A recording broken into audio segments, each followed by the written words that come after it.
Good morning, good afternoon, and good evening. Welcome to the second Schools 2030 virtual forum. My name is Dr. Andrew Cunningham. I'm the Global Lead of Education at the Aga Khan Foundation. I'm privileged to be your MC for what is promising to be an incredibly insightful, energizing, and hopefully inspiring hour and a half, focusing on how we can be partnering with teachers, with students, with academics, with policymakers, with donors to do one thing all together that frankly the world deserves, and that's to accelerate results for children. Over the last 5 years, the Schools 2030 program has been working in partnership with 10 governments across Brazil, Portugal, Tajikistan, the Kyrgyz Republic, Afghanistan, Pakistan, India, Kenya, Uganda, Tanzania, and Zanzibar, with one sole question: how might we partner with teachers as the R&D partners of choice, and how we might tackle some of the most intractable problems that our society is facing, but in the most realistic, practical, and affordable way that all teachers can be adapting and scaling as, frankly, one of the last mile representatives of the governments themselves. Teachers are one of the largest forces of public good and the ambassadors of their national governments throughout the communities that they serve. That's why we are here today. Over the last 5 years, there's been a lot of work across these countries. There have been tremendous examples of how teachers have experimented, adapted, and refined strategies to tailor to their learners' needs. But also, most interestingly, they've been the co-designers of how we go about measuring what we care about. This is an incredibly difficult concept, particularly in the education sector, where we tend to measure, frankly, what we can count, what we can see. But many of those values, many of those attitudes, many of those mindsets around empathy, around collaboration, around creativity, they tend to be more difficult to assess. And yet, at the end of any education experience, that's what we as parents, as community members, as teachers care most about. Are our children becoming the future leaders of the society in which we want to live? So today we have a really special program where we have 5 speakers from around the world joining us to give some answers about how teachers can be generating evidence, both that benefits their classroom practice in some of the most challenging and also unique contexts around the world, but also how this is informing and inspiring a new era of education transformation in global education system reform. So today we have 3 speakers that'll be kicking off our first half, and maybe if we can show the agenda. We have Emily Tasumi from East Africa, calling in from Uganda. She is working with the Aga Khan Foundation as the Regional Assessment Coordinator and has been working across Kenya, Uganda, Tanzania, and Zanzibar in partnering with teachers and governments and civil society organizations about how do we actually measure what we care about. And there's a concrete example from Kiswa School about how they went about measuring empathy. Quite interesting and quite a unique perspective to hold and to learn from.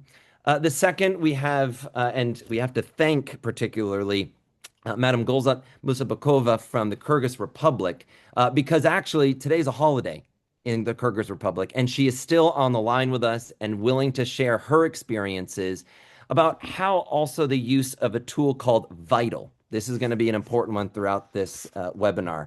VITAL, which stands for the Valuing Inclusive Teaching and Learning Tool, of how also improving classroom observations is a huge opportunity for improving mentorship between teachers, but also understanding how to improve the quality of the learning environment. And then finally, we'll go up to northern Pakistan and hear from Nabila Atta and her experiences at the front line of how the experience of co-designing not only the assessments, but also how you use the assessments to change and improve learning outcomes has made a difference.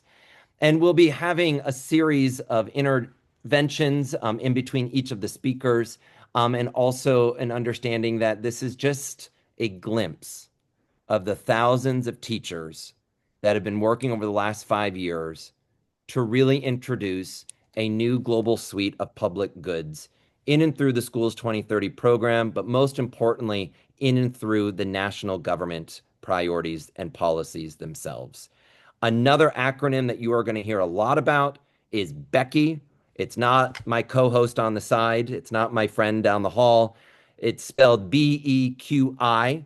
It stands for the Brief Early Childhood Quality Inventory and is also an observation tool that is used in the early years. And Emily will be speaking a little bit about that. And then finally, many of these tools and assessment constructs have been in partnership with a number of national level assessment partners. The list is quite long, so I can't go over all of them today. And our global assessment partner at Oxford Measured that has been working with each of our teams and unique cohort of teachers to also psychometrically validate and also distribute and disseminate these constructs also on a open and accessible platform. All of that information and all of these tools can be accessed at schools2030.org. And then after the first half, we are joined by two esteemed guests.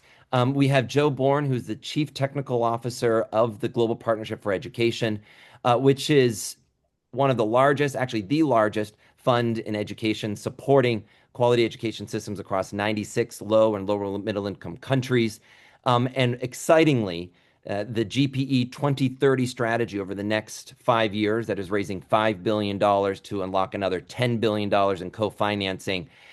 It is going to come down to her and her team and her collaborative willpower across these contexts to also be measuring the impact of this financing on learning outcomes across students and on teacher professional development outcomes across countries. And so she's here to also make that linkage with one of the most exciting reforms that we see in the sector and one of the most important moments to think about how we are managing the complementarities of school level leadership and system level leadership. Again, understanding that teachers are government. And then we turn to Professor Yusuf Saeed, Professor of Education, Global Education Policy and Equity from the University of Cambridge Faculty of Education at the Real Center. And he's going to be having a perspective that is also in a bit of a relationship with the GPE because he, together with the Aga Khan University and Cambridge University, is working on a GPE-funded Knowledge Innovation Exchange grant in Pakistan, Kenya, and Tanzania that is trying to understand what all this might mean for supporting teacher agency in and through the pre-service provision of preparing teachers with their license of how to teach for the future. So hopefully that gives you a bit of a flavor. Please do direct any of your questions through the Q&A function. Sarah James is on screen and is our also global head of communications for Schools 2030. Every single thing that you've seen at LinkedIn and on the social media, it comes down to her. And she will also be managing the chat and also the Q&A. And I live in Geneva, Switzerland, so Swiss time keeping is very important to me. So we will not only end at the sort of half past, around an hour and a half, but when we say we're going to be reserving a significant amount of time for Q&A and discussion, we mean it. And so during that time, we'll take down the slides and either you can use the Q&A function or you can simply raise your hand and we can also go off mute. There is a AI-enabled interpretation tool for those who also do not have English as a second language. We cannot promise the accuracy of that, but hopefully that might bring some clarity to what at least your moderator might be saying. So without further ado, we'd like to kick off the Voices from the Front Line with an intervention from Emily Tusume from Uganda. Over to Emily. My name is Emily Tsime. I work as the Regional Education Assessment Coordinator for Aga Khan Foundation East Africa. I live in Uganda, but supporting Uganda, Kenya, and Tanzania. So traditionally, majorly assessments were always paper and pen, paper-based, and it was always more of the Director of Studies has asked me to conduct an assessment, and therefore I'm going to assess my learners. It was always more of this is required by the administration. We're supposed to be assessing at this particular time. Let me assess, but without really thinking through, or as a teacher, why am I assessing, and how is that? Why am I assessing, and how is this assessment going to help the learners? It was more of this: the administration needs it, my school leaders need assessment. So the teachers were heavily involved. They were involved right from the beginning, I would say. We started off by selecting the domains or the social emotional learning areas that they wanted to work with. And we felt like this should not come from Aga Khan itself, but really to have a collaborative effort in defining the domains or the areas that we wanted to work with, and also unpacking those competencies into something that is measurable. We do have a competence-based curriculum in Uganda, Kenya, and Tanzania. And the competence curriculum, of course, pushes more on the social emotional learning skills and really emphasizing things around collaboration and empathy and creativity. So we had a consultative approach where we could define what gets measured, and then after we also could develop the assessment tools.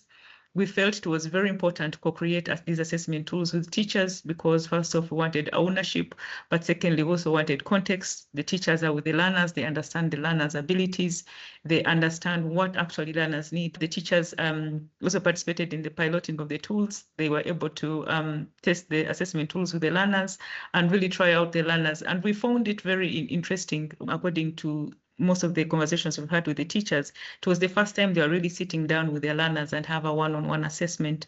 And it was really surprising for them to be able to really identify that these learners' needs. Teachers were able to access the assessment results in real time and be able to come up with solutions. So it was something that we appreciated of the teachers, and that kind of gave us a context in terms of how important it would be to involve teachers. So once this process is done, then they come and give us feedback based on what they found in the field, what was the experience, and of course they also show us the scores that learners were achieving. And once we have those scores, the data in itself, we go into, we conduct a psychometric analysis to really test the validity and reliability of those of the assessments. And based on the feedback, again, that we get from the validity and reliability, we conduct a reflection session with the teachers to really look through the, again, look at the items that were not fit for purpose. For instance, the items that were unable to discriminate learners that were high achievers from the low achievers. And so we go back to look at those items to really with the teachers to refine them and try to understand what could have been wrong with the assessment items. As much as this is, these assessments are really designed locally, they're also globally informed. So we always have to make sure that we have that eye in itself to ensure that these are also in alignment with international standards.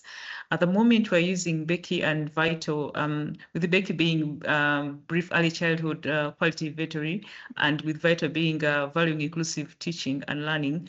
We use this tool to support teachers improve on their instructional practices and basically their classroom practices.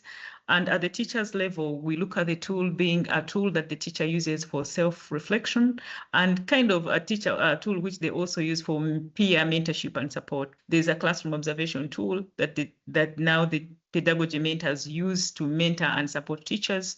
And then there's also the self-reflection tool, which teachers use to self-reflect on their own instructional practices and the classrooms and the environment. The teacher feedback form is the mentor has conducted the classroom observation using the observation tool, and there is an element that has that shows the areas of weakness, areas of strength that the teacher maybe needs to work on. So there is a portal, for instance, the Becky portal. As soon as the mentor has entered the feedback online, the teacher instantly receives the feedback. So it's kind of like once the teacher has received the feedback, now the mentor and the teacher meet to have a reflective dialogue. Also, I wanted to mention that these teachers and mentors are trained on the tools themselves, like they know what is expected. For instance, when we say, I provide choice on how learners carry out an activity, they all have the same interpretation on choice. The teacher could interpret choice, for instance, if I've given learners maybe a task and I tell them you can choose to use a blue pen or a black pen, the mentor would feel like this is not really choice, this choice is superficial. But when teachers started having the similar understanding, going through and through the tools and understanding what exactly this meant to them, it became a little bit easier to understand and relate to each other. But we also always remind the mentors that they should always support the teachers and not leave them really discouraged. So we always remind them that in case there is that mismatch, always try to let the teacher, find a way of coming out of the situation without making the teacher be uncomfortable. When you're measuring something that has not happened before, the first thing that happens is the panic, the fear of how do we do that? Are we able to do that? Is it even possible to measure? But it becomes a little bit easier, I would say, in the long run, once you start having models, like someone coming up and showing how to measure, because usually the challenge is we don't know how to measure it. We don't think it can be possible. And but the moment we gave them samples of the assessments, it became very, very easy. And even some of the teachers went ahead and designed their own assessments and started assessing on their own the moment they understood that this is actually how this can be assessed. When the teacher for one of the teachers, actually for Kiswa Primary School in Uganda, conducted an assessment during even the pilot, when we were piloting the assessment tools for empathy. The teacher assessed learners and was appalled by how learners lacked empathy. And based on the results, she immediately went to the head teacher and informed the head teacher about the gaps. And at first she mentioned she could not really believe the results. She also had to come up with her own assessment, which actually confirmed that learners really lacked empathy. And from there, they had to come up with an intervention for the whole school to capture the learners' lack of empathy. And lucky for them, the Rotary Club of Uganda came in and also provided funding based on what they had built in the schools. So I think that was something that was very good from it. I think teacher-led assessments is something that had been undervalued in the past, but that is being highly valued, especially in the competence-based education that we're having in Uganda, Kenya, and Tanzania.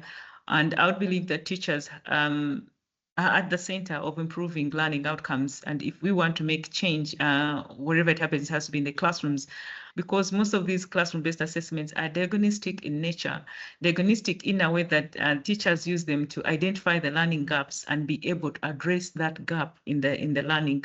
And these diagnostic assessments are the ones that are actually driving the change in the learning, that are transforming education in a way that it is those assessments. So it is in a way transforming the education system by fostering a learning environment based on the assessments that they are receiving. And also when these assessments that are used right, they are improving learning outcomes. And at the same time, these assessments are not done in isolation. They usually also have to catch up to the summative assessment. Why, for instance, let's say the learners have achieved highly, was this by accident or was this happening because because the learners have achieved well. So I believe that teacher-led assessments are more important when it comes to influencing systems, influencing the learning outcomes, and which directly translate to the national assessments. Thank you.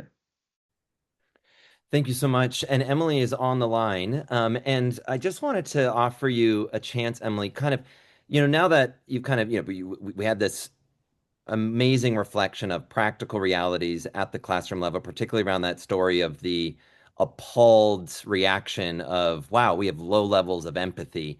I'm just curious, what is your one takeaway for us? Thinking about how we should be and could be working more with teachers to have the data around these really challenging concepts like empathy to improve teacher quality. Would love to hear from you, Emily. Over to you. Thank you, Andy. One key takeaway that I would look at is that teachers are always willing to try out new things. They are very excited about supporting learning, trying out things that they think could work and help improve learning outcomes.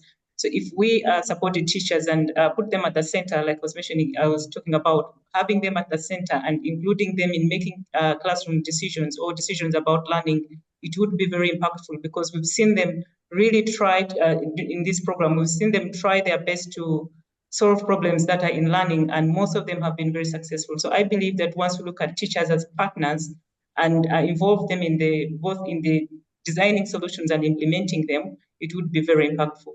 Thank you.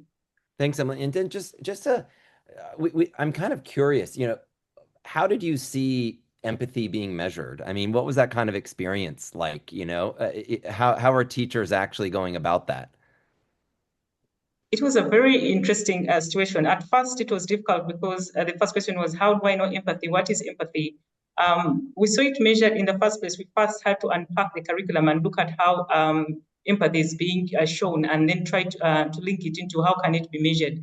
And the best way we found was we unpacked it and looked at key areas like maybe learners, looked at the competencies, for instance, learners' ability to share or to share consideration for others. And once we unpacked that and looked into things that are measurable, observable, measurable behaviors, we then asked ourselves, how could we do that? And we realized that scenario-based were more easier for them. So to give them scenarios, for instance, we have maybe like for grade 3, where we would ask them, imagine maybe one of the learners have forgotten maybe their it's lunch break and the learners don't have a snack. If they would be willing to share, and you'd really see that most of them were not willing to share, so we'd be able to really understand, or like when learners are challenged, we would be able to see their response in terms of whether they would be willing to support or to show consideration, or even to show remorse if they were hurting others' feelings. So that's how we're measuring. We're mostly using scenario-based and observations in some of the assessments. Thank you. Thanks so much, Emily. It feels like all the work environments that we're all in, we could also use a good observation tool around how we measure empathy with each other. Thank you, Emily, so much. And also just reminding those online, both the Becky and the Vital are available on the Schools 2030 website. I believe Akila's given the link there, and you can see some of these constructs, but also this is just a glimpse of one particular use of it. Emily, we'll come back to you for the wider Q&A. Now I'd love to turn to our second speaker from the front line, Madam Gulzat Musabakova, who is from the Chokhalov General Secondary School from Norin, Kyrgyz Republic. So over to you, Gulzat. Thank you.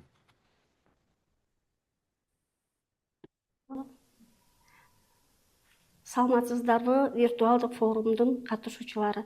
Мен Мусабекова Гүлзат Шашаковна, Нарын шаарындагы номер 2 Чкалов атындагы орто мектебинин башталгыч класстарынын мугалими.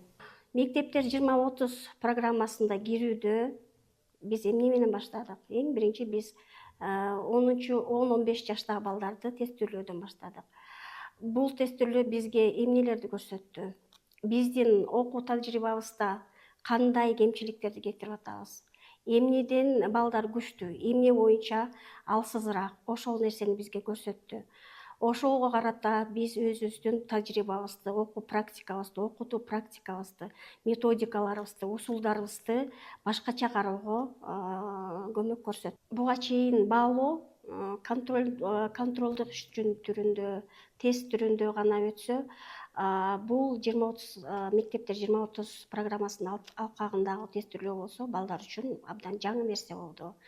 Биринчиден балдарга тапшырмалардын кызыктуулугу жакты, ар тараптуулугу жакты, ой жүгүртүүгө, натыйжаларды чыгарууга, корутум жасоого мүмкүнчүлүк бар экенин балдар түшүнүп, балдар ушул тестти абдан жакшы, ушундай жигердүү өтүштү десем деле болот.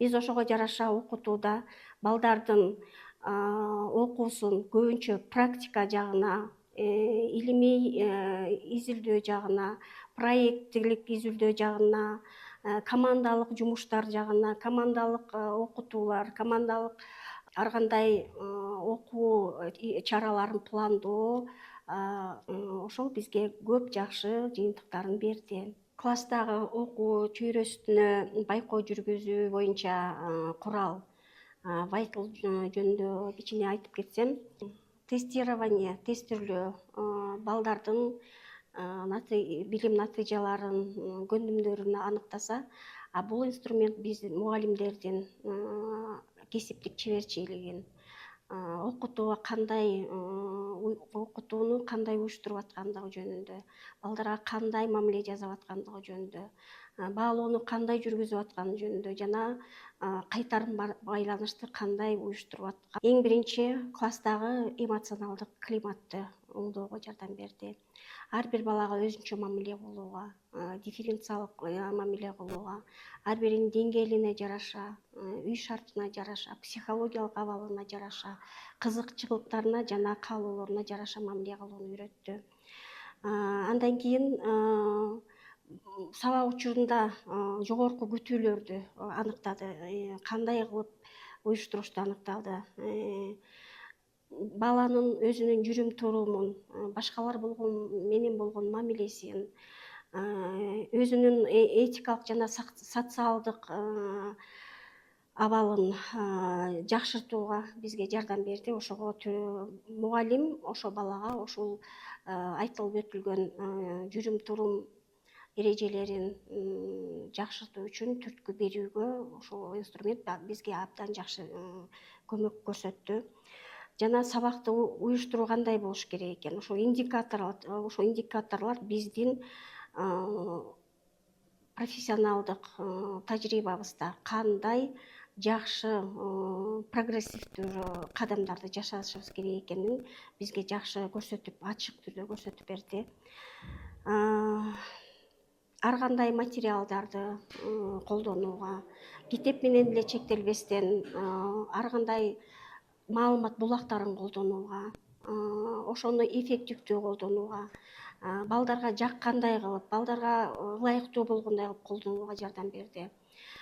Сынчы балдардын сынчыл ойлоо креативдүүлүгүн жогорулатууда эмнелерди колдонуш керек, ар кандай кызыктуу тапшырмаларды колдонууга, өз чечимин, өз оюн жакшы формулировка жасауга үйрөтүүгө жана башка көп ушундай кадамдарды, профессионалдык кадамдарды жасоого үйрөттү. Эң биринчиден ошол куралдын индикаторлору бизге өзүнчө эле бир ушундай жол көрсөтүү болду десем болот.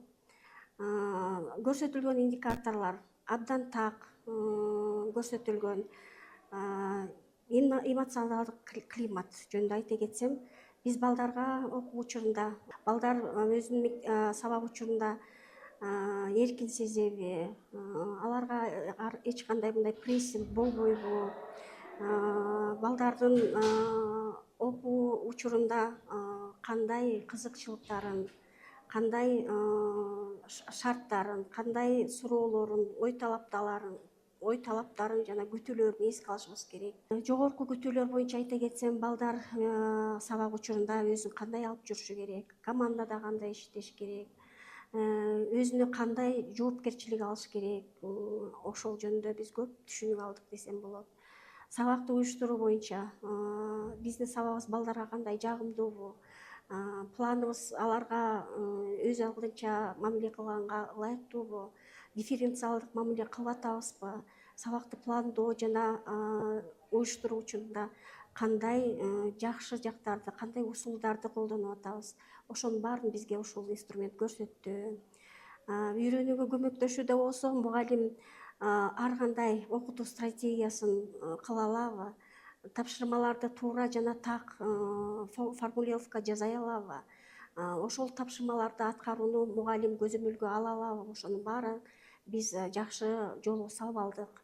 Сынчыл ойлом жана креативдүүлүк индикаторун колдонууда болсо, биз балдарга кандай суроолорду берип атабыз, ачык жана жабык суроолорду берүүнү түздөп атабызбы, ал суроолорго балдар кандай жакшы жооп берип атат, туура жооп берип атабы, жыйынтык чыгаруу жөндөмдөрү кандай, жана кандай натыйжа чыгарып атат ой жүгүртүүсүнүн негизинде, маалыматтарды жакшы талдап атабы, ошону мугалим менен балдардын ортосунда, бала менен баланын ортосундагы мамиле кандай, жагымдуубу, мындай колдоого жакшыбы колдой турган, бири бирин поддержка колдоо жасайбы бири бирине, ушул индикатордун тегерегинде биз үчүн абдан пайдалуу болду десем болот.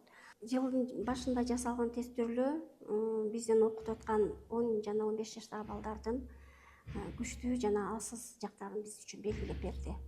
Ошого карата биз өзүбүздүн профессионалдык опытыбызга, тажрыйбабызга десем болот, биз таптакыр башкача көз караш менен кароого жардам берди. Биз көбүнчө окутуубузда формулаларга, алгоритмдерге, бир мындай рамкаларга эле карап мамиле жасачу экенбиз.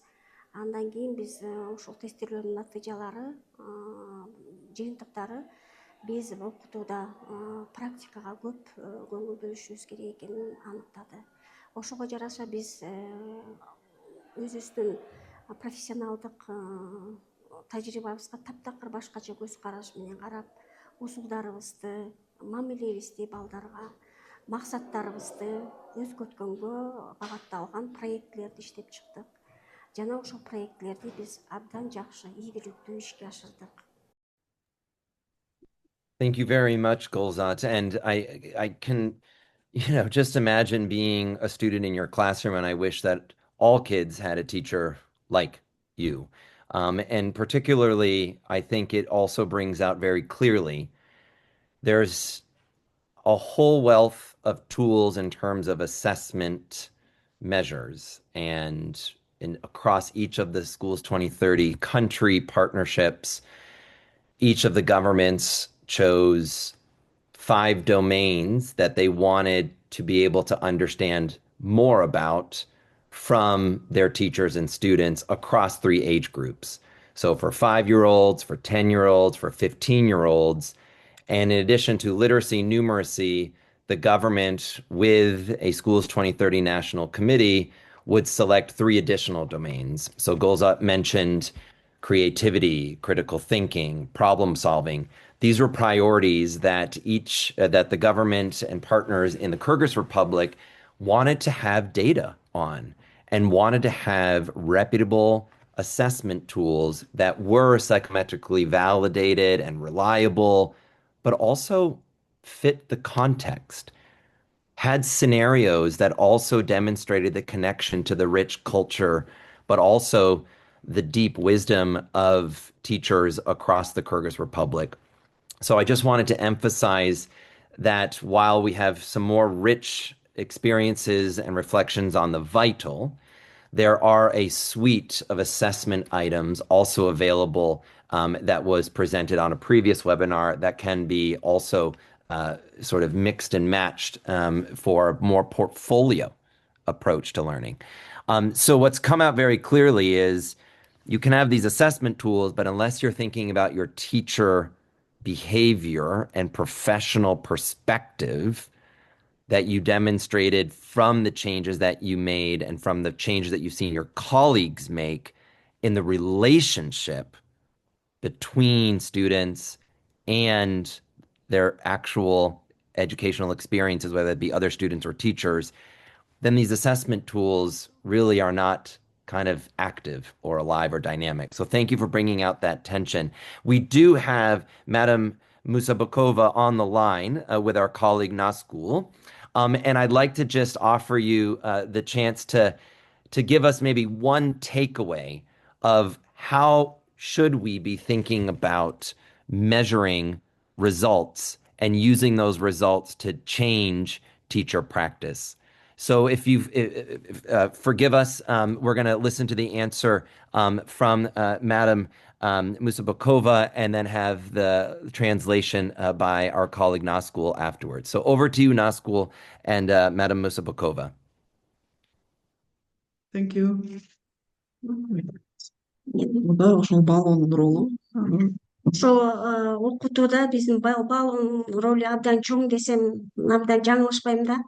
Анткени баалоо бул балдардын муктаждыктарын, кызыкчылыктарын, кыйынчылыктарын жана суроо вызовдорун эске алуу менен бизге андан аркы сабактарыбызды пландоо, жаңыланууга жардам берет. Бул баалоо өзү инструмент, биз өзүбүздүн профессионалдык деңгээлибизди ачык айкын көрүүгө жардам берет.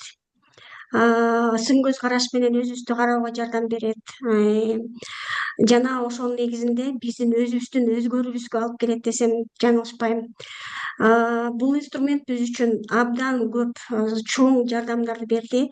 Анткени баланын канчалык деңгээлде окуу программасын түшүнүп атат, анын күчтүү жактары жана өзгөрүүгө муктаж жактарын биз баса белгилеп, жана ошонун аркасында биз өзүбүздү инновациялык чечим кабыл алууга жардам берип атат. Бул баалоо жөнүндө айтып кете турсам, бул жөн эле инструмент эмес, ар бир мугалимдин үстөл үстүндөгү настольный инструменти болуш керек. Бизди бирөө баалабай, биз өзүбүздү өзүбүз баалап атабыз. Ошол жери жакшы да.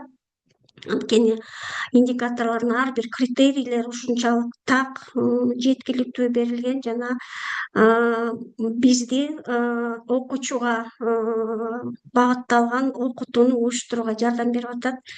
Мугалим эле катары эмес, биз мугалим эмне кылып атат деген суроого жооп бербей, окуучу билимди кандай деңгээлде алып атат, эмне жакшы жактары болуп атат жана эмненин үстүндө иштеш керек болуп атат деген суроолорду аныктап берип жатат. Рахмат. A key takeaway about the role of assessment from the perspective of Gulzat is that addressing student learning and when connected, the assessment connected to the vital tool is that assessment becomes a practical process, not just measuring the students, how students learn, but also what they know in reality. And the vital tool supported many teachers in Kyrgyzstan and individually Gulzat in identifying the individual students' learning needs and strengths and also areas of weakness. And it helped many teachers to adapt students' holistic, to evaluate and also track the students' holistic development and also adapt instruction and teacher pedagogy based on the evidence as a result of the assessment. And the vital tool also helped to know how to support the inclusive and equitable learning environment. So if before many teachers in Kyrgyzstan, they were like they used only the traditional methods of assessment, like diagnostic tests and also formative assessment. But by using this tool, they become more familiar with other indicators and rubrics and also criteria of assessment. And using the vital tool, assessment shifts from being a one-time measurement tool to a continuous cycle. And Gulzat recommends to use this tool to her colleagues also across her school and community as a handbook and use it on a daily basis. And it helps because it helps by giving the observation or doing the observation or giving the feedback reflection, it improves their teaching pedagogy, and also it helps to identify the gaps and challenges in students' learning and address these gaps by creating new learning opportunities. That's all. Thank you. Ramat, thank you very much. And Madam Musabakova, thank you for your intervention, but also your practical wisdom that it's not a one-time event. This is a continuous journey and use of reflections that really demonstrate a progression of quality relationships, but quality learning outcomes over the course of an academic year and beyond. Thank you very, very much. Now I'm just turning to the last speaker from the front line. I do see there was one hand up from Sabrina, but we'll just get to the general discussion shortly, just after Nabila, if you don't mind. So without any further ado, Nabila Atta from the Government School Secondary School in Garam Chashma in Chitral, Pakistan. Over to you, Nabila. Everyone, this is Nabila Atta, and I work as a head teacher at Government Girls Higher Secondary School, Garam Chashma, Chitral, Lower. First of all, thank you so much for this opportunity to have me here and this opportunity to share my ideas and experiences with you. So success in my school has traditionally been exam driven and quantitative. Like mainly focusing on students' grades, marks, and overall percentages. Academic results have been primarily indicator used to evaluate both student performance and teachers and overall the school effectiveness. However, this approach is now gradually shifting towards a more holistic definition of success, including the skills and attitudes and values and participation in co curricular activities. In my school, the learning assessment plays a key role in monitoring students' progress and improving the teaching. And we use the tests like oral questioning, classroom activities to evaluate the understanding of students. After being the part of Schools 2030 or after joining it, we shifted the exam focused assessment to continuous activity based and assessment, and this helped us a lot in identifying the learning gaps and support the students better and improve the overall learning. Shifting from traditional to more holistic assessment itself is I feel is a big challenge for us who have been the part of the practice since long. Beside that, it's difficult to measure the skills as compared to the traditional, the exam-based assessment. And teacher also need training and time and appropriate tools to assess the students. And like, if we talk about the opportunities, like it the creativity focuses the creativity, critical thinking, and collaboration and emotional growth. So it gives a complete picture of students learning beyond grades. So it's amazing. In our school, I support the culture of assessment for learning and by encouraging the teachers and to use the regular assessments such as tests like questioning and classroom activities to monitor students' progress. The academic performance is recorded through grades and percentages, while the holistic development is observed through students' behavior and participation. Although we still need clearer standards for documenting the holistic development, the social and emotional growth as well. So I also guide my teachers to plan the frequently activity-based learning and give special attention to low-performing students and to build their confidence and skills. As a result, I have observed that the teachers especially, they are now more focused and they value the continuous assessment and consistently track the student progress, and they have also become more uh, about their more like reflective about their own teaching practices as well. As a head teacher, I review the classroom assessment data regularly and to identify the common learning gaps and trends across classes. Based on this evidence, I set the school-wide priorities such as improving the special or specific subjects and skills. And more important is the action. I guide the teachers arrange the targeted professional development and adjusting the teachers' strategies. And we also plan the intervention for low performing students and monitor their progress as well.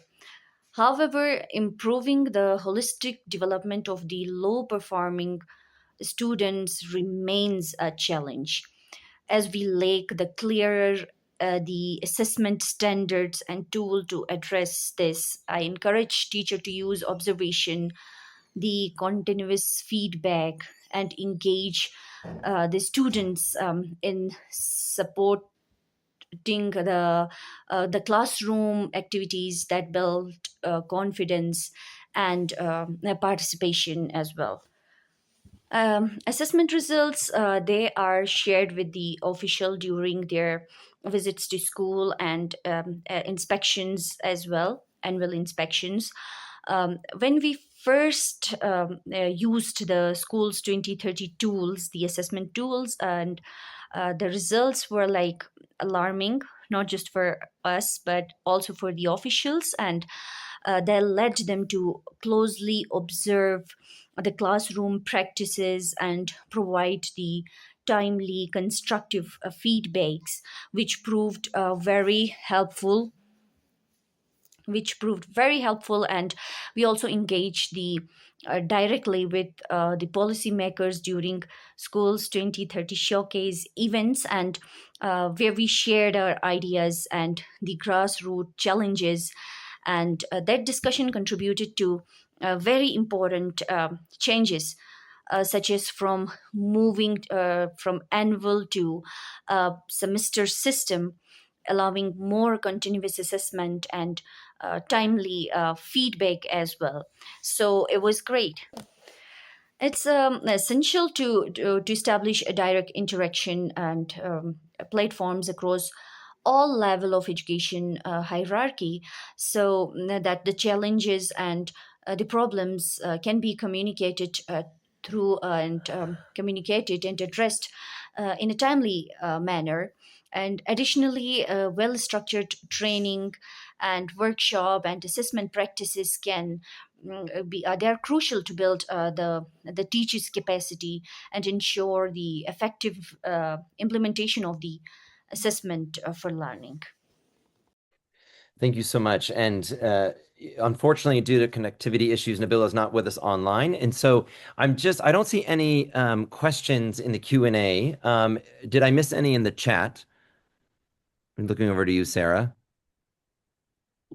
I will need to stop sharing and have a look at the chat if you bear with me. I mean, especially after we just talked about 21st century skills, you're stop sharing. I'm not sure about that, Nabila is actually on the line, although connectivity might not allow us to connect with her. We can see it might be possible. Sabrina did have her hand up before, as you mentioned, but I see it's gone down. Yeah. Sabrina. But while we wait, thank you so much, Sarah. While we wait, Saeed Wali Shah, you're on the line. Who've been working closely with Nabila. I'm curious, when she mentioned, it was shocking to officials, this kind of data. What was so shocking? Actually, she mentioned in her presentation as well that we are very much used to the traditional sort of, taking exam and for fail in pass purposes. And there is not another purpose of taking exam in our system.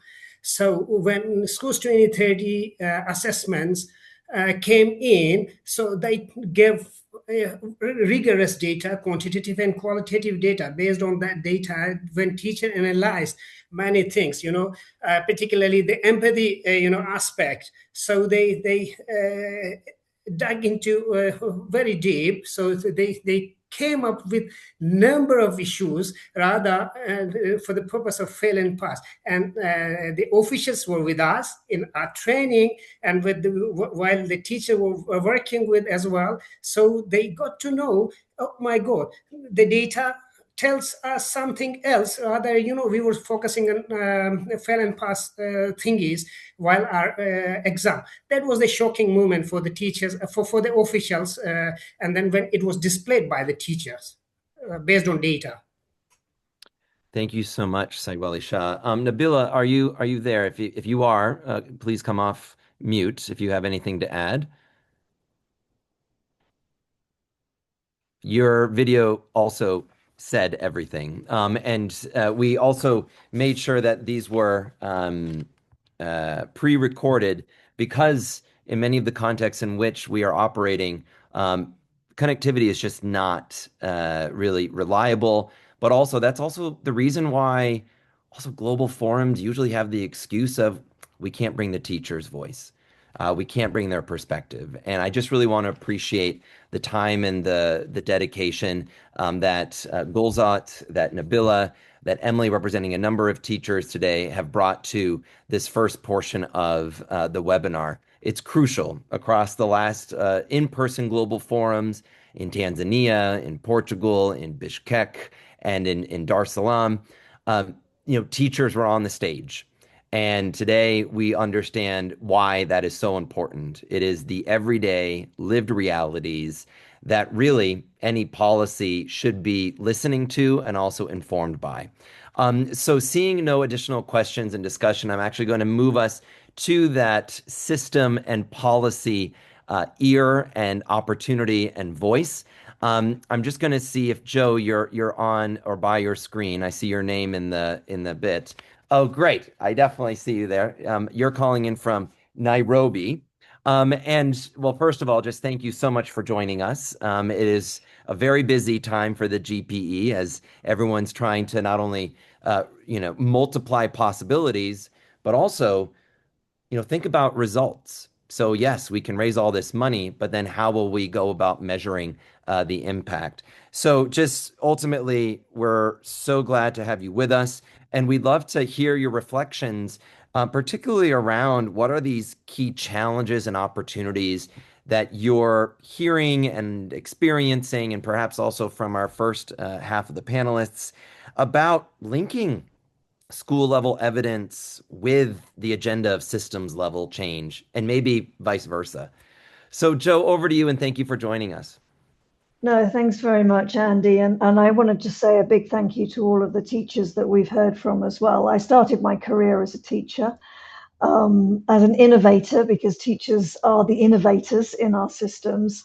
And I think, we've heard some really powerful examples of that innovation happening within what I hope is a system that is supporting that innovation to happen. And I have to say, I was just really struck by the last speaker from Pakistan. I visited Pakistan schools. I visited many schools in my career. But I remember a really distressing for me moment where I spoke to a head teacher in a school in Pakistan who was very much in that pass or fail. And, it's not us, it's the children. It's the fault of the children. And, there was no sense of ownership of the culture around reflection and results being bigger than pass and fail. So it gives me a lot of hope to hear that, a lot of you spoke about, these assessment tools giving this opportunity to reflect on one's own practice in the classroom. That's exactly the type of professionalism we should be celebrating. So thank you, but also systems should be supporting. So that just a little bit about what I've just heard there, because it really touched me. A few other things stood out to me as well. This wasn't just about the tools or the data. It was very much about, I heard, people talk about the emotional climate in the classroom, about empathy, about creating relationships of trust where learners feel safe to engage, to make mistakes, to grow. And for me, this resonates deeply because, what we know to be true in all contexts is that good learning can only happen when children feel supported, valued, understood, and I would also say safe. Many of the children that, in many places are traumatized for different reasons. And if they are feeling safe, then that is where, that learning is going to happen.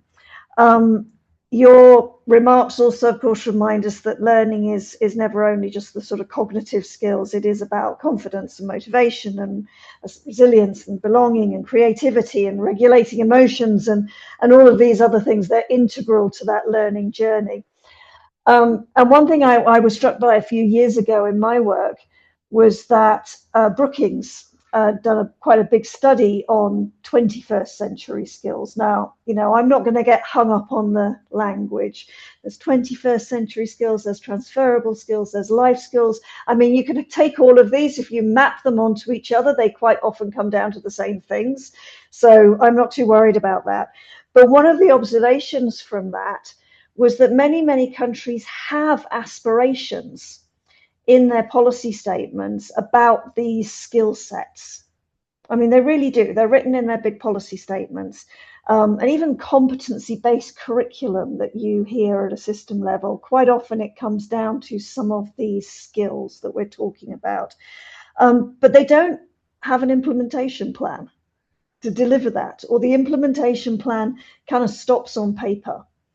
And that's because what really matters in the implementation is the pedagogy. You don't teach creativity in the same way that you teach math. But you can teach creativity through math, etc. So bringing to the fore the language around this, talking about pedagogy, talking about reaffirming those practices, talking about supporting teachers to feel valued in these areas, I think is really important. So that's a little bit of just like, this is me as a fellow professional speaking. I'm now going to go right back up to GPE because my life is no longer in the classroom. Maybe it will be again in the future. So who are we, where we sit? I mean, Andy's introduced us a little bit as a fund, but I would also remind him and others that, I think what's special about GPE is we're a partnership. We lean behind government leadership. We try to bring financing behind that government leadership, but we also try to leverage partners and partnership asset behind that government leverage. And we're certainly seeing, with shrinking aid, with fiscal space shrinking, it's really hard for governments at the moment to make choices around investing in education. So it needs all of us to lean in, but we need to lean in responsibly, and we need to lean in together. It's not about doing lots of millions of things. It's about how we all work together.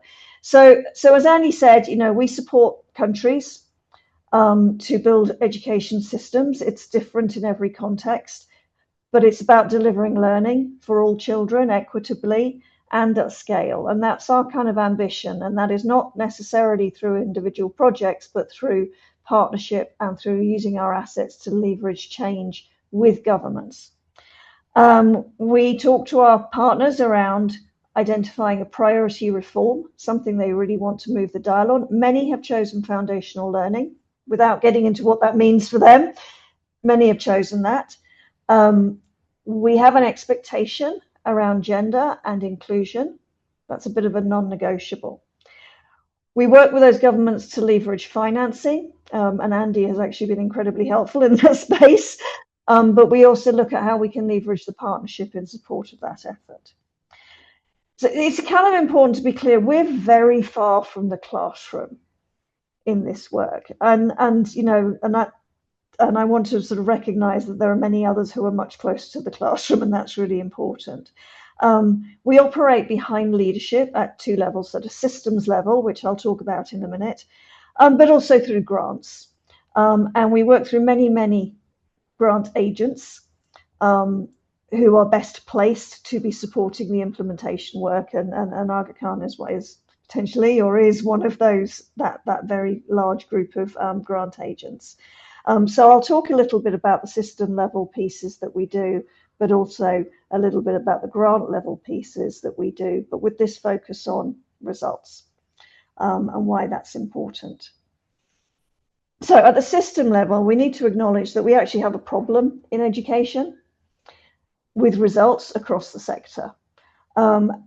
Despite decades of investment from governments, from donors, we've really struggled to clearly demonstrate that our investments are getting improved learning outcomes. And that's a data challenge. It isn't an implementation challenge necessarily, it is a data challenge. And it matters now more than ever because of the financial situation. Governments are making really hard budget choices. Funders are facing competing demands. We're seeing budgets shrinking everywhere. And education is really under pressure to justify continued investment. So whilst I can say to you that I believe that education is a right in a conversation with a financer, I have to make the case for the investment in education. Both the short-term investment, but also the longer-term investment in peace, in stability, in economic growth. So we really need to all together, show, if we can have results, it helps us make that case for the investment in education. And if we can't show progress honestly and credibly, it becomes really hard to sustain that political and financial commitment to education, even when everybody believes how important education is. And that's, you know, very much where the struggle, I think, the sector writ large across 90 plus countries we have. So this is how we're trying to maneuver that little piece. Many governments are struggling to assess learning, to get those results for their own dialogue, let alone their dialogue with funders, especially in foundational learning. Now, foundational learning, that minimum proficiency in reading and math, SDG 4.1.1a, what we're seeing is many countries are struggling to report on that consistently and sustainably. And with that, it's not about reporting to the global goods, so to speak. It's actually about using that data within the system to drive those investments. So we're very explicit on this point that foundational learning is an important opener for other learning. And I would say, obviously, because you all know this, that this is not at the expense of other learning. It's an opening for other learning. And it's not the only thing that's valued. It's a bit of a test as to whether a system is working for children. You know, if the most marginalized children are not gaining the basic skills, then that system is pretty inefficient. And those children are dropping out and they're not learning the skills they need, and they're not building all of the wider range of skills that they need for future jobs. So without these strong foundations, you know, all those later investments in secondary education, in broader skills development, or in digital learning, you know, they're not going to deliver their full potential. So one of the things that we've said as a partnership is we really need to have that data. Every country needs to have that data. So we've put in place what we call a maturity model to help governments identify where they are in terms of having that data and what they need to do to have more of that data and to use that data and for that system to be sustainable. So that's our systems piece. And we're actually, in many countries, will monitor that progress. It's a partnership effort, so we won't be delivering all of that.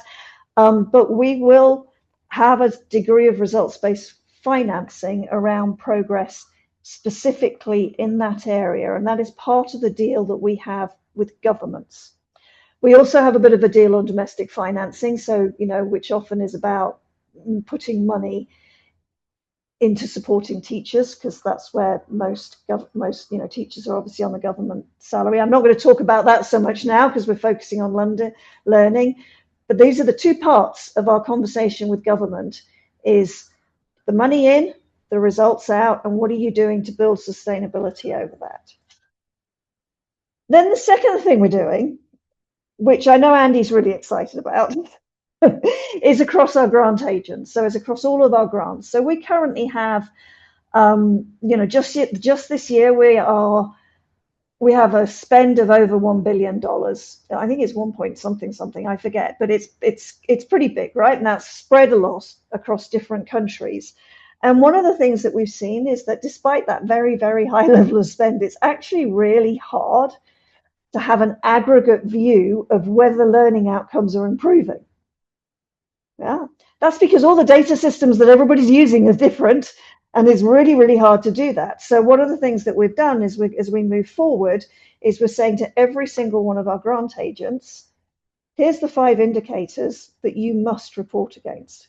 Now, we've got lots of flexibility to be innovative in this space. If you're reporting against improvements in science, fine. If you're reporting against improvements in social emotional learning or different domains that you have all been talking about, that's all fine as well. The point here is if there's money on the table, then that needs to translate into learning outcome results in as many ways as they can do. And, you know, we'll do the hard job of trying to make that all add up. But ultimately, we all want to see investments translate into meaningful results in classrooms for children. And we're definitely not limiting that to the foundational learning piece, because we're very country-led, and that means that we want to be led by what the country wants to do. So we've got this two-twin approach. And yeah, it's going to be hard. There's challenges in doing this. It sounds easy, But we work with some pretty big grant agents and some smaller ones. The smaller ones are often actually an awful lot easier because they're faster, they're more innovative, they get this. But the bigger ones, you know, may find it a little harder to switch. So there's a lot of work behind the scenes that we have to do with these grant agents to have them bring forward what they are doing, and to do this consistently and to include it in their results frameworks and to report that data to us so that we as a partnership, given our global reach, can start to have a bit of a conversation about the things that are improving learning outcomes. And so some of the examples that you're giving, you know, they're really good examples of those things. But ultimately, and this is my final point, I think, you know, we have to bring it back to teachers and learning and classrooms. You know, assessments, indicators. I mean, I'm glad we're doing all of this. It is kind of innovative for the partnership, but it only really matters if it's feeding back into improving the learning experiences. And all of the work that we're doing here is asking that question. It may not sound like it. I have people even in my office here in Nairobi saying, are we incentivizing the wrong thing? And then I say, look at the detail. We're incentivizing sustainability, we're incentivizing use of data, etc. It's just that you don't always see that at the top level. Because really this data is only valuable when it supports better teaching, when it informs targeted support for learners, and when it reinforces those learning environments that are built on trust, on empathy, inclusion, and on safety. So again, I come back to what I've just heard. Those stories, they illustrate exactly what we need to protect as a partnership, that learning is human, it's relational, it's purposeful. So we will do our part at this somewhat 30,000 feet level, but I really do hope that it also filters down to the classrooms and to the teachers at the heart of that. So thank you. Thank you very much, Jo. And I think it is a moment in the sector where every recipient of the funds, particularly these grant agents, will have a responsibility to report on learning outcomes, teacher professional development outcomes, access for out-of-school children, gender equality, and the quality of the education being delivered. It's a very similar challenge that the Schools 2030 program had across 10 very diverse countries. And how do you have a collective measure of are our students learning, and are our teachers also becoming greater professionals? And I like how you put it in the beginning, the innovators. I think that's a great, you know, sort of tag. And just, you know, as we have begun, at least in terms of one of the many foundations and also other multilateral donors of this project, you know, we were able to report that in a single year, average scores for grade 4 literacy levels in Afghanistan increased from 22% to 70%. Now, that does speak to the business case of why investing in education is important.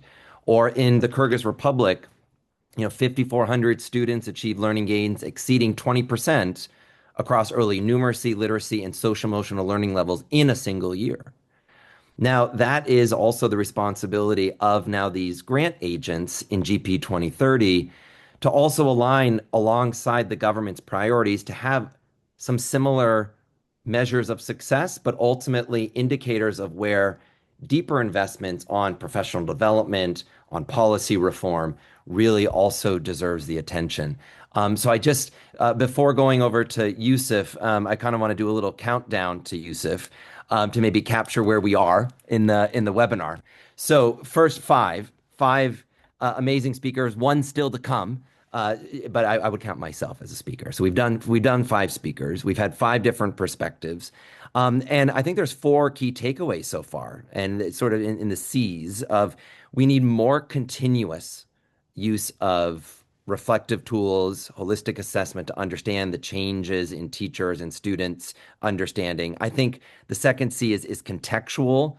This is a country-driven agenda. This is not one size fits all. I think we've seen this attempt before, and that does not work.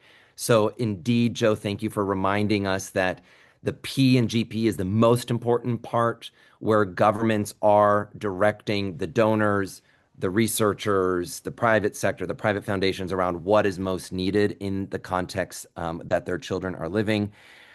Three, it also, like, these takeaways, these assessment tools need to be creative. At the classroom level, I think that's also the art and science of understanding how do we know children are learning. And I think that also is this tension between what can we do at the system level in terms of reporting, but also what's the reality of that classroom of is creativity part of the assessment culture? And it seems like it really is in those moments of the aha and the shocks that not only Nabila from Pakistan mentioned, but also in the beginning with Emily with that empathy example. And then also cost effective. So continuous, contextual, creative, cost effective. There's been a paywall, and we all can. I mean, I see many colleagues on the on the line from around the world. Man, we love to use that tool. That sounds amazing. We can't afford it, or it requires another subcontract with another intermediary and another sort of 6 months. That age is over. If you go into even Chat GPT and say, I want XYZ assessment tools, something will come up. But that's not tried and tested by teachers, or that's not tried and tested by frontline actors. I think there's a real opportunity to lean into more open source and really, as you were saying, Joe, this culture that's shared in really identifying what would be our measures of success as a sector. So we got our 5 speakers, 4 takeaways. The 3 sets of tools, Becky, the brief early childhood quality inventory, Becky, and then vital, the particular, and if you can remember the actual acronym, that's better than me. I've already forgotten it. It's the valuing inclusive teaching and learning. And then the third tool, the holistic outcomes. And those assessment tools. There's many that are downloadable. These are not secret of Schools 2030. Also, there's a whole platform for the constructs that also have been published in and with Oxford Measured. Again, those links are in the chat. That's really, really important. This is not a webinar of just talks and stories. These are real tools that took 5 years, some significant investments, and they're all yours. So they're not ours. They're yours. And then the 2, in terms of countdown, I'm coming to you, Yusuf, so you better be ready. Particularly these 2 big global indicators of the GPE, H4 and H5. I want you to remember that. H4, if you have a way to also be helping to measure quality learning in different contexts across these portfolio 96 countries, we got to hear from you. I think that's through our civil society organizations, teacher unions, others. This is a moment to flex expertise, but also around H5, which is the headline indicator around effective teaching and teacher professional development outcomes. This requires teachers to also give their leadership and also really own that agenda. So those are just sort of the 2 takeaways from Joe, your particular agenda ahead. And then 1, I mean, what really comes out very strongly, Joe, is we can do something big in even 1 year. And so not thinking about also only the 5-year horizon or the 10-year horizon, what will be different 1 year from now, as we begin to think about this really intersection of results across many different factors. So Joe, thank you very, very much. So I've given a bit of a lead up to you, Yusuf. So over to Yusuf, if you're there, I just want to see you come off. Okay, great, fantastic. So we'd love to hear your reflections around what the teachers have presented, maybe a little bit around what Joe has presented. You can ignore my ridiculous 5, 4, 3, 2, 1 countdown. But particularly, what role do you think the school level evidence sort of nature of data is going to play in a more equity oriented education policy environment? So over to you, and then we'll be ending at the sort of bottom of the hour. But Yusuf, over to you for a good 10 minutes. You got the floor. Thank you, and thank you for giving me the opportunity to speak. And I've enjoyed listening to the 3 speakers as well as Joe. So, I mean, I think what I'm going to talk about today is really looking at what is the evidence and what's coming out from the speakers and Joe in relation to the role of teachers and the evidence teachers use in making a difference. And just a small word about the use of the word teachers in what I'm going to talk about now. When I talk about teachers, I'm going to talk in a general way also about those who choose to become teachers and the professional development they get. I'm going to talk about those who also are teachers, and I'm also going to talk about those who train the teachers, the teacher educators. So I'm going to try to cover all three. But let me tell you, start by what I heard. I heard various things, right? And as you said, this was a strong focus on across all three presentations about at one level how you use evidence to enhance and impact equitable and quality learning in the classroom. So whether you were using assessment for learning or whether you were using the vital tool or whether you were using any of the other tool, whether it was Emily, Gulzad, and Nabila all spoke about how you can use these tools.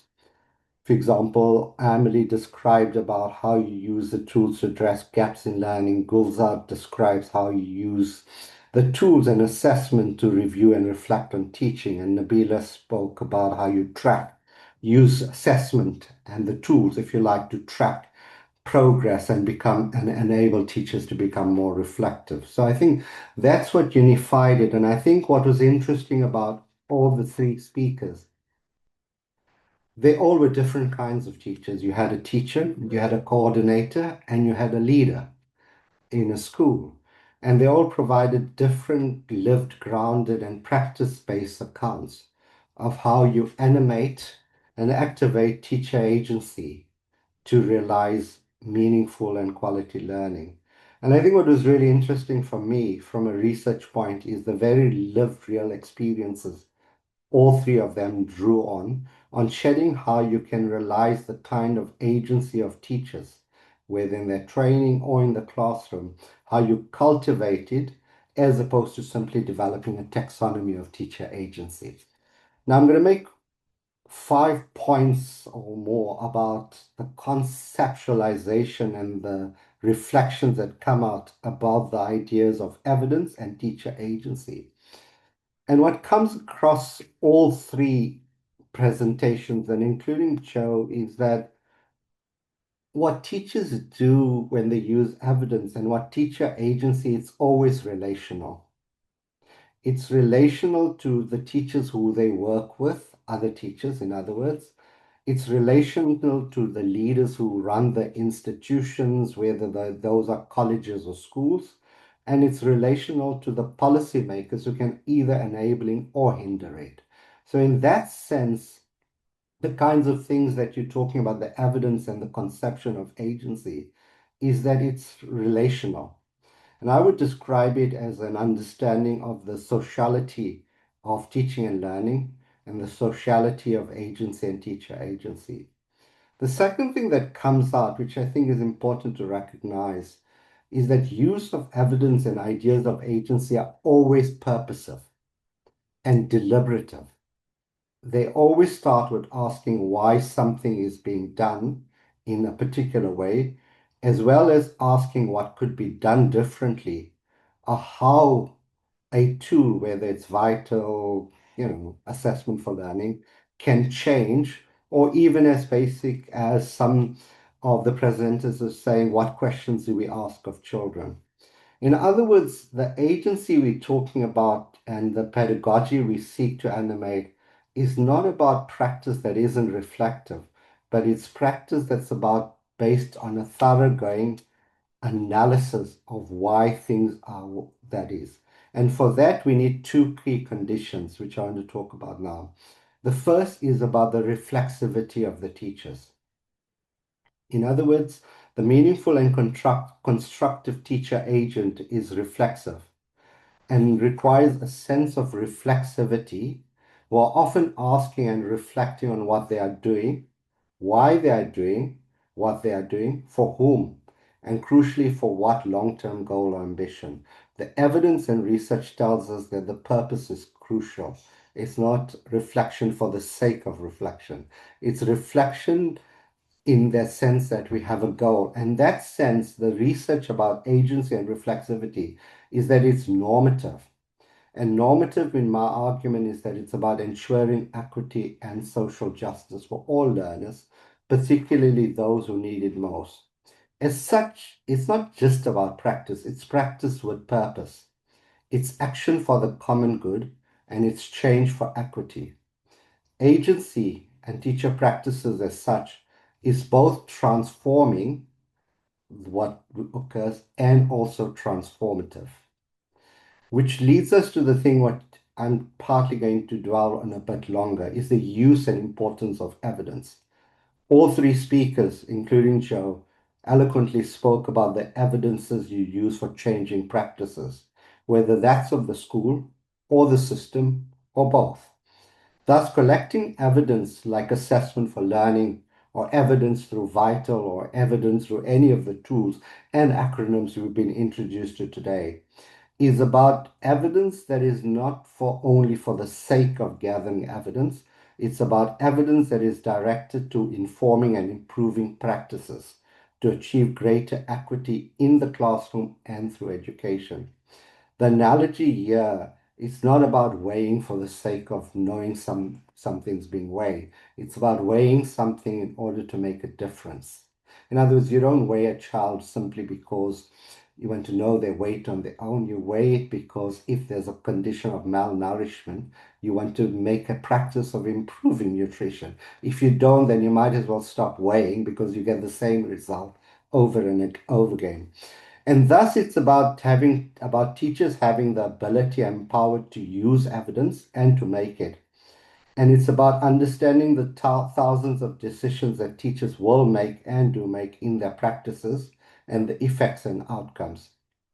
And so the tools and the evidence that generates from tools that were discussed today, whether they're observation tools or whether they're assessment tools, they are about improvement purposes rather than becoming part of a system. And this is the point I want to make. There is a risk of tools, and there's a risk of tools like Vital. There's a risk of tools like holistic learning outcomes. There's a risk of tools like assessment for learning. If they simply become compliance-driven tools and they become part of a discourse in which we further blame teachers and we deride teachers. In other words, we've seen too many tools, and I've written a lot about some of these tools, that simply use them as a way of compliance and blaming the teachers for things that are beyond their responsibility and that are not just about their own intentions or volition, but they're often about the extent to which they are about policy mandates, they're about policy resources, and they're about enabling governance structure, for example, just to name a few. Which then leads me to the other point about evidence. It's not just about the evidence, it's about giving teachers agency and voice in the evidence. And thus, the agency I'm talking about is about the voice that teachers have.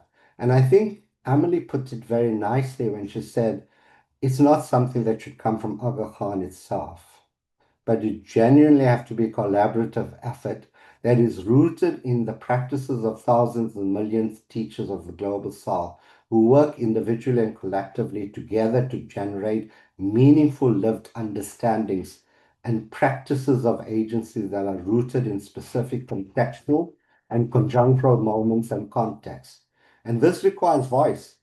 Thus, we need to tie this discussion very much to the ILO and UNESCO recommendations that are being updated, which says that teachers' voice, and I'm talking about all teachers, teacher educators and all that, is central to policy determination into all areas of decision making. And voice leads us to another important thing, that teachers are key, obviously, and co-constructors of interventions and actions and of innovations and reforms. Thus, practices are not handed down, but are co-developed and crucially owned by teachers. So we need experiments, but we also can't just simply hand them out as a set of tools to teachers. Which leads me to the last point I want to make, that the obvious point is that teacher action and agency for equity is not only contextual and conjunctural, but is something that focuses very much on the school level. But in focusing on the school level, we must also bring in focus the policies within teachers' work and the external constraints that impact on teachers' work. In other words, assessment, no matter how much assessment for learning you are capable of as a teacher, if you have a high stakes examination system, that's what your learners face, and that's what you're driven to in the end. Thus, agency that is not something that teachers are often responsible for and own, because it's often the result of policy choices and policy making. To put it positively, to get meaningful and robust teacher empowerment and agency requires an empowering teacher policy environment, and educational officials will not only validate teacher knowledge and practices through the collection of evidence, but actively support and encourage us, which often means for them surrendering control sometimes and letting go of compliance. Or to put it differently as well from the three speakers, as they put it, teacher agency is something achieved not because of policy. It's often achieved as a result of transgression and resistance against and within the structural constraint which teachers were. In the sense that this sense of what comes out is you need a sense of teacher agency that is disruptive and should be disruptive. It should be transgressive, and it should be questioning of policymakers and policy itself. In other words, it's about reflexivity, but reflexivity which is also transformative and critical. So then my conclusion point about reflections and analysis of the rich voice I've heard today leads me to believe that evidence is important and talks back to the literature and the research that agency and teacher agency is something that doesn't occur on its own or is left to chance. It is something that's valued and which is baked into and systematically integrated in holistic and comprehensive policies, as well as what you asked me, Andy, meaningful and structured professional support for teachers at the initial teacher education level, as well as the continuing professional development, from the moment that somebody chooses to enter teaching to the moment they decide to leave teaching, for whatever reason. Without professional development that is teacher-focused, practice-oriented, classroom and school located, and value-driven, teacher agency runs the risk of becoming yet another buzzword in the global, national, and regional discourses of education and transformation. So you asked me to leave you with a question. So the question you can think about, can you identify moments or programs from experience or research of meaningful professional development that provides transformative and critical teacher agency? Or can you think about the conditions under which or the changes that you feel are required to ensure this occurs, including where it has not occurred, where it has failed, and why?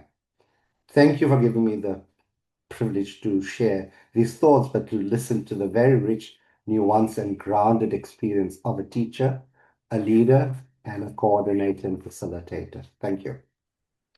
Thank you, Professor Said, very much. And thank you to also Dr. Akila Datu for also providing a really beautiful response, I think, to your remarks, Yusuf, and a link to the wide variety of the partners over the last 5 years, ranging not only from funders, but also coalitions of academic, civil society, and policy leaders that really creates, as you just said, this enabling environment for not having a buzzword, but having really a collective goal of what we would hope all communities around the world have. And those are teachers who not only care, but also are supported to lead. And that really has come out strongly. Where the reason why I didn't open it up and the reason why we kind of been interjecting, I didn't see anything in the Q&A, and I want to make sure that we also respect the time. What is exciting is we had over, I think it was 300 or 350 registered participants. What happens now is the recording of this goes to all of those recipients. And plus, on Monday, for all of you who are on the social media or anything, the link to this recording and the recordings also shared will be available. And please do, cut and paste, merge and transform and disseminate, because this is the kind of conversation, as you said, Professor Saeed, we had sort of a funder perspective, representing sort of philanthropy in general, the coordinator, the teacher, the head teacher, the policy maker with Joe, and yourself as a leading thinker and researcher, and also you're really activist, if I dare say, in this space. And of course, it's really important to know that all of this does require support. And over the last 5 years, it's been incredible to receive the visionary support from Portuguese, the Lego Foundation. I see some colleagues on the line, the Atlassian Foundation, the Jacobs Foundation, the Oak Foundation, that's really having a distinct focus around how these assessment tools now can be also adapted for learners with dyslexia, dysgraphia, dyscalculia, and other learning differences, which is quite an exciting frontier ahead. Dubai Cares and Education Cannot Wait, and a number of bilateral, multilateral partners. This year, it was announced at the last Global Forum would be a catalyst year. And we announced that we would be aligning and ensuring our direction of travel into schools to systems. And GP 2030 was one of those systems. And this coming, the beginning of June, is the GP 2030 board meeting, where we will be also supporting and amplifying the different insights, the different sources of inspiration, and some of these tensions for helping navigate a wide majority of countries in their decision-making processes around how best to support teachers to also accelerate results for learners. In my final minute, if we can put back up the slide, Sarah, this is 2 out of 5 virtual forums. The third forum, we hope that you can come back and join us on June 25th about growing a green generation and teacher innovation for people and the planet, and really elevating a number of practices, innovations, but also evidence, particularly for how we think about fostering and understanding climate literacies, but also, most importantly, a compassion for nature-based education as perhaps also the frontier of how we might learn to live better lives together.